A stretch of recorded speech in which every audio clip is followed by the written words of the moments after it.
SSC 26 পরিসংখ্যান অর্থাৎ গরিবের বন্ধু, অথবা যদি কেউ 100-তে 100 পেতে চায় তাদের হচ্ছে অবশ্যই পরিসংখ্যানে 2টা সৃজনশীল মাস্ট আনসার করাই লাগবে। সো পরিসংখ্যান থেকে মাত্র 6টা টপিক পড়লে তুমি 2টা সৃজনশীল কমন পাবা। এখন আমি তোমাকে এমন 3টা সিকিউ দেখাই দিব যে 3টা সিকিউর এই টাইপেরই সিকিউ তোমাদের পরীক্ষায় আসবে। সেটা হচ্ছে দেখো, ঢাকা বোর্ড যদি 2025-এর দিকে খেয়াল করো, এখানে হচ্ছে সংক্ষিপ্ত পদ্ধতিতে গড় আর হচ্ছে অজীব রেখা। তার মানে হচ্ছে আছে কি কি, অজীব রেখা, বহুভুজ আর হচ্ছে আয়তলেখ। গত 24 সাল এবং 25 সালে আয়তলেখ আমি দেখি নাই সৃজনশীল কোশ্চেনে। তার মানে হচ্ছে অজীব রেখা আর হচ্ছে কি বহুভুজ, এই দুইটা হচ্ছে গয়ের জন্য খুবই খুবই ইম্পর্টেন্ট। এখন প্রশ্ন হচ্ছে খতে তাহলে কি আসবে, যেখানে হচ্ছে তুমি 16 মার্ক অ্যান্সার করতে পারবা।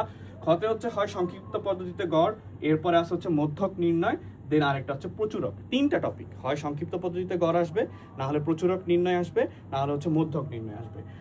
এরপরে চলে যায় হচ্ছে দেখো, এই যে পরিসংখ্যানের জাস্ট এই 6টা পেজ যদি তুমি সলভ করে যেতে পারো, তাহলে অ্যাটলিস্ট তুমি সংক্ষিপ্ত প্রশ্ন সহ হচ্ছে 22 মার্কের মতো তুমি পাইতে পারো আর কি, যদি সংক্ষিপ্ত প্রশ্ন তো 2 ধরি। সো পরিসরের সূত্রটা দেখে যাবা, শ্রেণী সংখ্যা নির্ণয়, এগুলো হচ্ছে কতেও আসতে পারে অথবা সংক্ষিপ্ত প্রশ্ন উত্তরে আসতে পারে। শ্রেণী মধ্যমান, আবার আছে হচ্ছে বিজোড় সংখ্যার ক্ষেত্রে হচ্ছে মধ্যক কি হবে, জোড় সংখ্যার ক্ষেত্রে হচ্ছে মধ্যক কি হবে, সেইটা সংক্ষিপ্ত পদ্ধতিতে গড়।